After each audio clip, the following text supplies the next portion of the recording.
शिमला में यहाँ वहाँ घूमने के लिए वैसे तो पब्लिक ट्रांसपोर्ट उपलब्ध है, लेकिन मेरी राय में सुविधाजनक ऑप्शन नहीं है।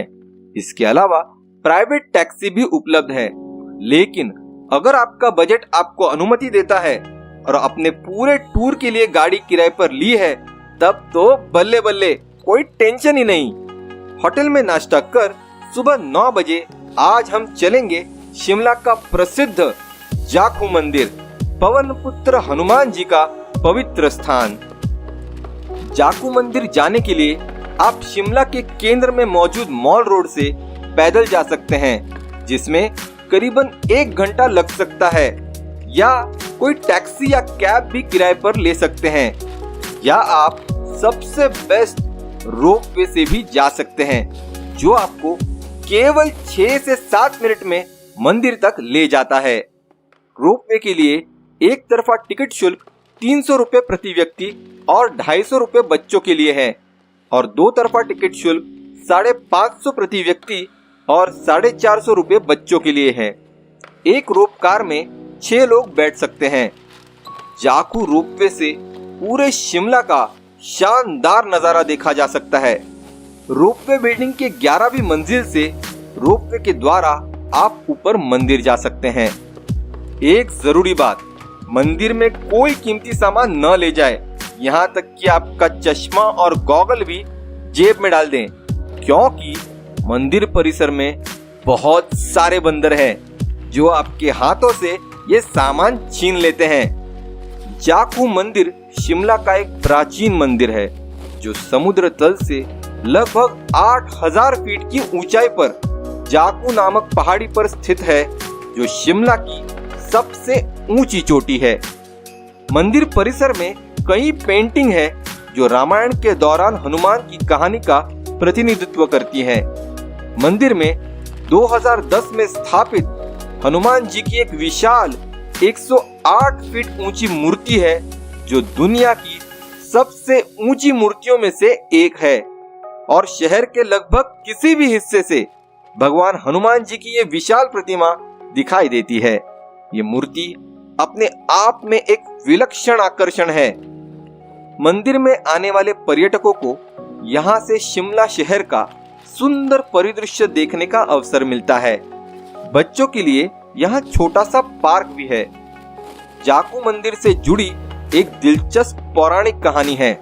कहा जाता है कि रामायण के युद्ध के दौरान राम जी के छोटे भाई लक्ष्मण मेघनाथ के शक्तिशाली बाण से जब घायल होकर बेहोश हो गए थे, तब एक पुजारी ने भगवान राम से कहा कि लक्ष्मण को बचाने के लिए एक विशेष संजीवनी बूटी की आवश्यकता है।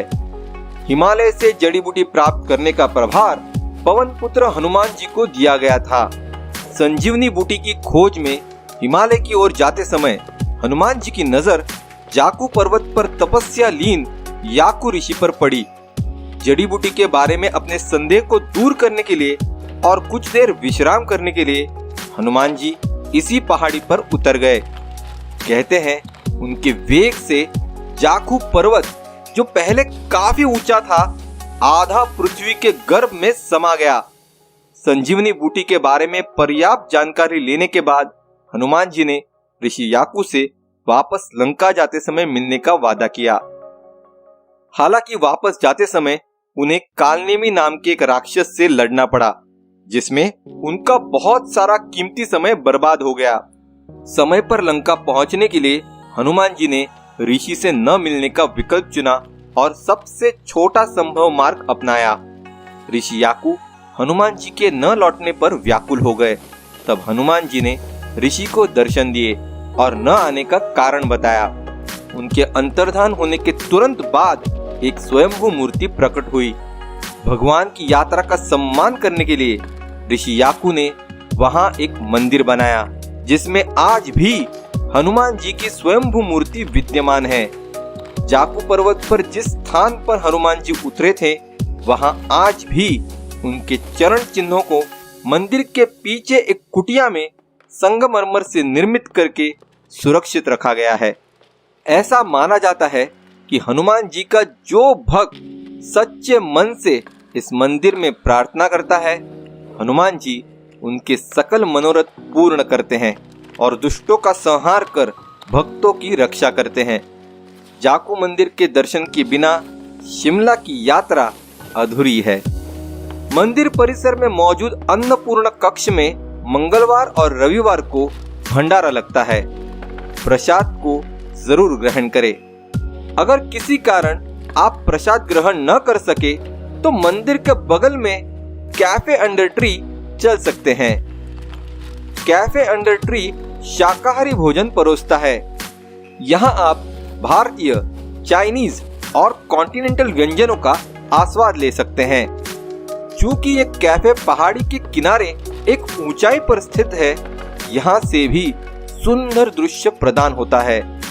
पूरे कैफे का इंटीरियर डिजाइन स्थानीय लकड़ी और कांच का है, जो इसके माहौल को आरामदायक और गर्म बनाता है। तरह तरह के पिज्जा, पास्ता और पेय पदार्थों में हॉट चॉकलेट और कॉफी इनकी खासियत है। अन्य सिफारिशों में THC द हिमालयन चॉकलेट नामक स्थानीय निर्मित चॉकलेट यहाँ उपलब्ध हैं। जरूर ट्राई करें। भरपेट भोजन के बाद अब हम रोपवे से नीचे की ओर वापसी करेंगे। नीचे पहुंचने पर चलिए अब चलते हैं क्राइस्ट चर्च, जो यहाँ से काफी नजदीक है। पैदल ही जा सकते हैं, गाड़ी की कोई आवश्यकता नहीं। शिमला के प्रसिद्ध रिज पर स्थित क्राइस्ट चर्च उत्तरी भारत का दूसरा सबसे पुराना चर्च है और सभी उम्र के लोगों के लिए शिमला में एक लोकप्रिय दर्शनीय स्थल बन गया है। अपनी महान वास्तुकला के लिए व्यापक रूप से प्रसिद्ध ये चर्च अद्भुत दृश्य प्रस्तुत करता है और वास्तुकला प्रेमियों के लिए एक आदर्श स्थान है।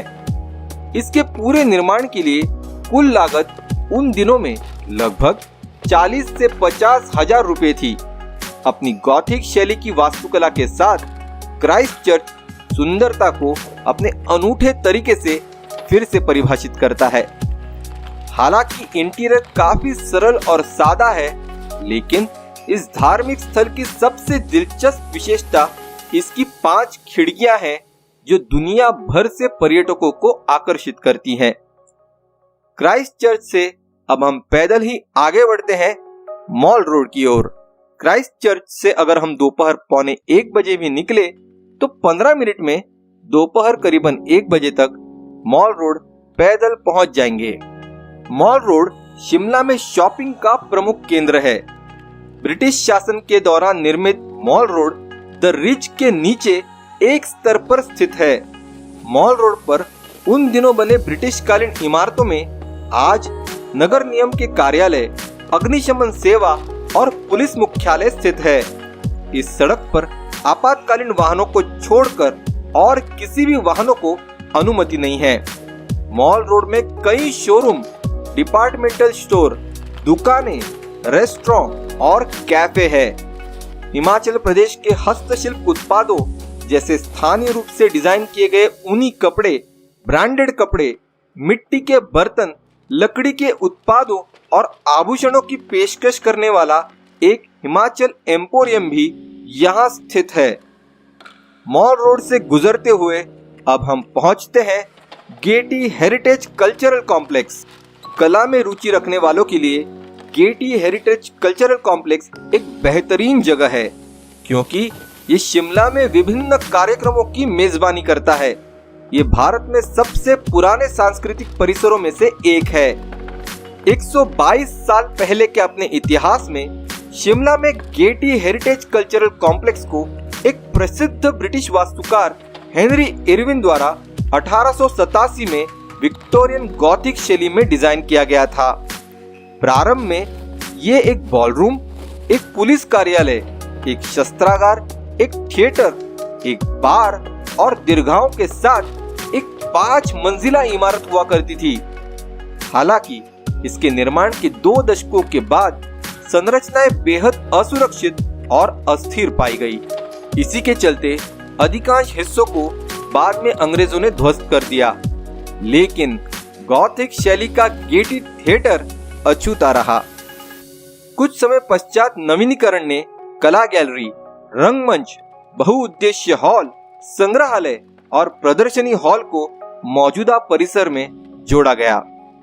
आज इस स्थल का उपयोग प्राचीन या ऐतिहासिक कला को प्रदर्शित करने के साथ साथ कई सांस्कृतिक कार्यक्रमों के आयोजन के लिए किया जाता है।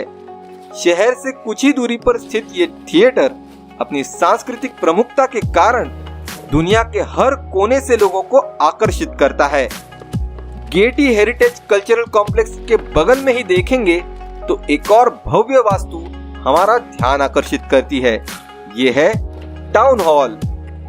टाउन हॉल शिमला शहर की एक प्रसिद्ध इमारत है जिसका निर्माण वर्ष 1908 में स्कॉटिश वास्तुकार जेम्स रैनसन द्वारा किया गया था। टाउन हॉल भवन शुरू से ही नगरपालिका गतिविधियों का केंद्र रहा है। ये एक सुंदर रूप से निर्मित भवन है जिसमें आज की तारीख में महापौर और उपमहापौर के नेतृत्व में नगर समिति की बैठक होती है। आप यहाँ सीढ़ियों पर बैठ सकते हैं और राहगीरों को देखते हुए कुछ समय बिता सकते हैं। मॉल रोड पर स्थित ये इमारत स्वतंत्रता पूर्व युग की याद दिलाती है और इस पुराने शहर के आकर्षण में इजाफा करती है। हाल ही में मॉल रोड परियोजना के विकास के साथ साथ टाउन हॉल का भी नवीनीकरण किया गया। टाउन हॉल से अब थोड़ा आगे बढ़े तो एक जंक्शन जैसे आता है जहां ऊपरी रिज रोड निचले मॉल रोड से जुड़ता है। यह है प्रसिद्ध स्कैंडल पॉइंट। स्कैंडल एक अंग्रेजी शब्द है जिसका हिंदी में अर्थ होता है कांड या लफड़ा। ऐसा कहा जाता है कि पटियाला के महाराजा और ब्रिटिश वायसरॉय की बेटी का प्रेम था। इसी के चलते पटियाला के महाराजा ब्रिटिश वायसरॉय की बेटी के साथ 1892 में इसी जगह से भाग गए थे और इसीलिए ये एग्जैक्ट जगह स्कैंडल पॉइंट के नाम से जानी जाती है। इंटरेस्टिंग है ना। स्कैंडल पॉइंट से चलिए अब चलते हैं Baba Bhalku rail museum. Scandal Point से पैदल अगर हम दोपहर 3:10 को भी निकले तो 20 मिनट में करीबन दोपहर 3:30 बजे तक बाबा भलकू रेल म्यूजियम पहुंच जाएंगे। बाबा भलकू रेल संग्रहालय में प्रवेश करने के लिए नाम मात्र 30 रुपए का शुल्क लिया जाता है। ये रेल संग्रहालय बाबा भलकू को श्रद्धांजलि है जिन्होंने अपनी अलौकिक शक्तियों से ब्रिटिश रेलवे इंजीनियरों को सुरंगों और रेलवे पटरियों के लिए सही संरेखण प्राप्त करने में मदद की और रेल लाइन के निर्माण में अनमोल मार्गदर्शन किया था। बाबा भलकू खुद अनपढ़ होते हुए भी उस समस्या का समाधान कर सकते थे जिसकी कई ब्रिटिश इंजीनियर कभी कल्पना भी नहीं कर सकते थे। 2011 में रेलवे द्वारा स्थापित ये संग्रहालय 20वीं सदी की ट्रेनों में इस्तेमाल की जाने वाली प्राचीन तस्वीरों और सामानों का दुर्लभ संग्रह है। इस अद्भुत संग्रहालय में अतीत में इस्तेमाल किया गया फर्नीचर, टिकट पंचिंग मशीन, भाप इंजनों के हेडलैम्प, घड़ियां, पुरानी बोगी, तस्वीरें और अन्य कलाकृतियां मौजूद है जिससे हम उस समय की कार्यशैली का अच्छा ज्ञान प्राप्त कर सकते हैं। हालांकि प्रदर्शनी थोड़ी छोटी है लेकिन इस एक कमरे के अंदर आप शिमला रेलवे का पूरा इतिहास जान सकते हैं। इसके अलावा संग्रहालय में पुरानी चांदी की कटलरी और वाइन ग्लास और फूलदान सहित बढ़िया कांच के बर्तनों का संग्रह भी प्रदर्शित किया गया है। विश्वास कीजिए ये स्थान बहुत बढ़िया है और खासकर बच्चों के लिए उपयोगपूर्ण है। पुराने रेलवे के बारे में अपने ज्ञान को बढ़ाने के लिए बच्चों को इस स्थान पर अवश्य लाना चाहिए। एक बात का ध्यान रहे, बाबा भलकू रेल संग्रहालय सोमवार को बंद रहता है और अन्य दिनों में शाम 4 बजे के बाद बंद हो जाता है। बाबा भलकू के अभूतपूर्व योगदान के सामने नतमस्तक होकर चलिए अब हम आगे चलते हैं कालीबाड़ी मंदिर की ओर, मां काली के दर्शन करने।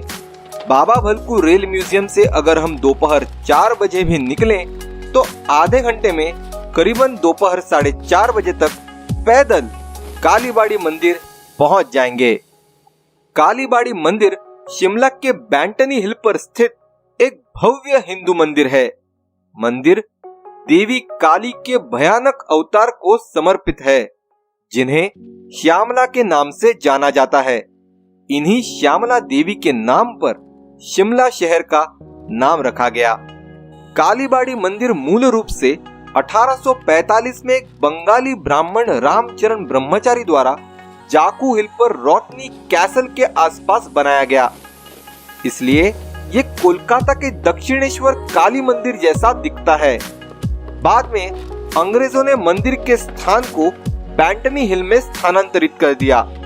ये शहर के प्राचीन मंदिरों में से एक है और इसमें देवी काली की नीले रंग की लकड़ी की मूर्ति है। कालीबाड़ी मंदिर एक अद्वितीय शैली की वास्तुकला है। मंदिर के परिसर में भगवान शिव का भी मंदिर है। चारों ओर हरियाली से घिरे कालीबाड़ी मंदिर परिसर से दिखाई देने वाला अद्भुत नजारा आपकी यात्रा को यादगार बना देता है। मां काली के पावन दर्शन के बाद चलिए अब हम चलते हैं द हैपनिंग शिमला का प्रसिद्ध द रिज की ओर। कालीबाड़ी मंदिर से अगर हम शाम 5 बजे भी पैदल निकले तो आधे घंटे के भीतर करीबन शाम 5:30 बजे तक रिज पहुंच जाएंगे। रिज शिमला की सभी सांस्कृतिक गतिविधियों का केंद्र है। ये एक खुली जगह है जो शहर के बीचों बीच लोकप्रिय लैंडमार्क के रूप में काम करती है। यहाँ पर वाहनों की अनुमति नहीं है। पूर्व की ओर रिज एक लकड़ी के शिल्प बाजार से मिलता है, जिसे लक्कड़ बाजार कहा जाता है। रिज के पूर्वी तरफ खुली हवा में बैठने की व्यवस्था है।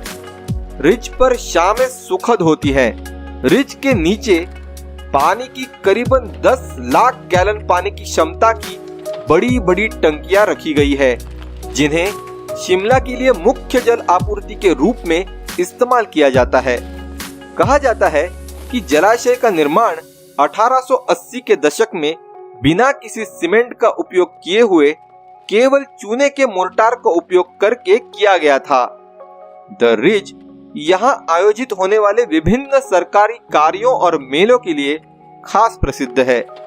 रिज पर आयोजित होने वाला सबसे प्रसिद्ध त्योहार समर फेस्टिवल है। ये प्रसिद्ध त्योहार अप्रैल या मई के महीनों के दौरान आयोजित किया जाता है और पूरा शिमला रंगों और गतिविधियों में दंग हो जाता है। टहलने और स्ट्रीट फूड के लिए ये एक बढ़िया जगह है। आप यहाँ घुड़सवारी का भी मजा ले सकते हैं। सूर्यास्त के समय यहाँ बहुत सुंदर लगता है।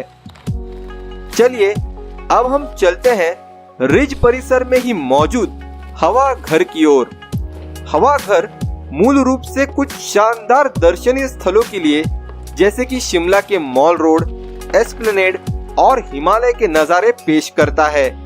ब्रिटिश काल के दौरान ये हवा घर शहर के उन जगहों पर बनाए जाते थे जहां से संपूर्ण शहर का जायजा लिया जा सकता था। यहां से दिखाई देने वाले सुंदर सूर्यास्त का आनंद लेकर चलिए अब हम चलते हैं डिनर करने कैफे शिमला टाइम्स में। रिज से अगर हम शाम 7 बजे भी पैदल निकले तो केवल 15 मिनट में शाम 7:15 बजे तक मॉल रोड पर स्थित कैफे शिमला टाइम्स पहुंच जाएंगे। कैफे शिमला टाइम्स उसके माहौल और जीवंतता के लिए बहुत पसंद किया जाता है। ये बहुत बड़ा कैफे है और कई प्रकार के भोजन विकल्प और व्यंजन परोसता है। यहाँ मिलने वाले पतले crust pizza, honey chilli potatoes, crispy honey chilli chicken, chicken tikka masala pizza, penne with mushrooms and olives in cheesy white sauce लाजवाब है। जरूर ट्राई करें। पिज्जा की ढेर सारी वैरायटी के साथ यहाँ मिलने वाली एप्पल साइडर बियर इनकी विशेषता है। अगर आपको कैफे वगैरह रास नहीं आता तो मैं आपको एक और सुझाव देता हूँ। हिमाचल में आए हैं तो चलिए कुछ हिमाचली खाया जाए। चलते हैं पास ही में स्थित हिमाचली रसोई। हिमाचली रसोई सभी हिमाचली खाद्य प्रेमियों के लिए एक छोटी लेकिन प्यारी जगह है। केवल 12 से 15 लोगों की बैठने की जगह है, लेकिन रेस्टोरेंट का माहौल अच्छा है और इसका कॉन्सेप्ट भी बहुत ही अनोखा है। मूल रूप से इन्होंने इस रेस्टोरेंट को पारंपरिक हिमाचली घरों के समान बनाया है। यहाँ आप ग्राउंड फ्लोर पे टिपिकल टेबल चेयर के साथ भोजन का आनंद ले सकते हैं, या तो हिमाचली परंपरा और संस्कृति का हिस्सा बनने के लिए आप ऊपरी बैठक में भोजन कर सकते हैं। दिनों के आधार पर विभाजित यहाँ पर कांगड़ी धाम थाली सोमवार, मंगलवार, शनिवार और रविवार को परोसी जाती है, तो बाकी दिनों में मंडियाली धाम थाली परोसी जाती है। कांगड़ी धाम की थाली में प्रसिद्ध हिमाचली मदरा के साथ 4 प्रकार की दाल, चावल और एक ड्राई फ्रूट का स्वीट होता है, तो मंडियाली धाम थाली में प्रसिद्ध हिमाचली मदरा के साथ 5 प्रकार की दाल और एक ड्राई फ्रूट का स्वीट परोसा जाता है। इन थालियों के अलावा यहाँ मिलने वाली रेड़ू, जो कि हल्की गर्म मसाले वाली लस्सी होती है, वो भी बहुत स्वादिष्ट मिलती है, जरूर ट्राई करें। इसी के साथ बाबड़ू मिठाई इस हिमाचली पारंपरिक भोजन को समाप्त करने का एक शानदार तरीका है। ये एक तली हुई गेहूं की रोटी है जिसमें भरावन की मीठी परत होती है और इसे एक कटोरी घी में डालने और खाने के लिए परोसा जाता है। आप सिड्डू भी आजमा सकते हैं, ये भी एक मिठाई है, सिवाय इसके कि गेहूं के बन को तलने के बजाय भाप में पकाया जाता है। हिमाचली रसोई का स्टाफ भी गर्मजोशी से स्वागत करने वाला है और आपको अच्छी और त्वरित सेवा प्रदान करता है। भरपेट भोजन के बाद चलिए अब आराम करने होटल लौटते हैं। हाँ, अब पैदल मत जाइए। आप जिस होटल ठहरे हुए हैं उसका रेस्टोरेंट से कितना अंतर है, ये जानकर निर्णय लें।